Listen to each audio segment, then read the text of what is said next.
പാലക്കാട് നെന്മാറ ഇരട്ടക്കൊലയിൽ പ്രതി ചെന്താമരയെ പേടിച്ച് മൊഴി നൽകാത്തത് കേസിൽ നിർണായക സാക്ഷികളായ 4 പേർ. കൊലപാതകത്തിനു ശേഷം ചെന്താമര കൊടുവാളുമായി നിൽക്കുന്നത് കണ്ടെന്ന് മൊഴി നൽകിയ വീട്ടമ്മ ഒന്നും കണ്ടില്ലെന്ന് നിലപാടെടുക്കുകയായിരുന്നു. ചെന്താമര സുധാകരനെ കൊല്ലുമെന്ന് പറഞ്ഞ് ഭീഷണിപ്പെടുത്തിയെന്ന് ആദ്യം മൊഴി നൽകിയ നാട്ടുകാരൻ അറിയില്ലെന്ന് പറഞ്ഞ് പിൻവാങ്ങി.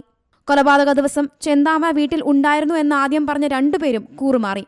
എന്നാൽ ചെന്താമര കൊല്ലാൻ തീരുമാനിച്ചിരുന്ന അയൽവാസിയായ പുഷ്പ മൊഴിയിൽ ഉറച്ചു നിൽക്കുകയാണ്. കൊലയ്ക്ക് ശേഷം ചെന്താമര ആയുധവുമായി നിൽക്കുന്നത് കണ്ടെന്ന കാര്യം പുഷ്പ ആവർത്തിച്ചു. തന്റെ കുടുംബം തകരാൻ പ്രധാന കാരണക്കാരിൽ ഒരാളായ പുഷ്പയാണെന്നും അവരെ വകവരുത്താൻ പറ്റാത്തതിൽ നിരാശയുണ്ടെന്നും ചെന്താമര മൊഴി നൽകിയിരുന്നു. ജനുവരി 27-ന് രാവിലെയാണ് അയൽവാസികളായ തിരുത്തമ്പാടം സ്വദേശി സുധാകരനെയും അമ്മ ലക്ഷ്മിയെയും ചെന്താമര വെട്ടിക്കൊലപ്പെടുത്തിയത്. അടുത്ത ദിവസം രാത്രിയാണ് പോത്തുണ്ടി മാട്ടായിലിലെ വീടിന് സമീപത്തെ വയലിൽ നിന്ന് ചെന്താമരയെ പിടികൂടിയത്.